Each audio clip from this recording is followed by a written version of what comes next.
We started in the 1960s with watchmaking parts and spares and tools, and then moved a little bit more towards jewelry tools. I joined in 2012 and then started adopting a little bit more technology.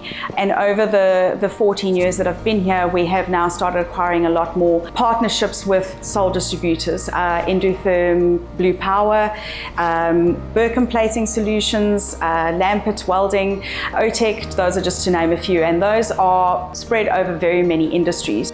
It's really morphed from not just a jewelry business, but also a lot of technology.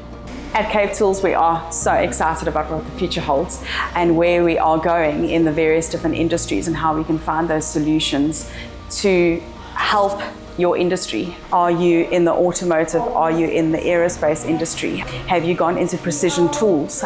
We've got so many different solutions with our different partners for you.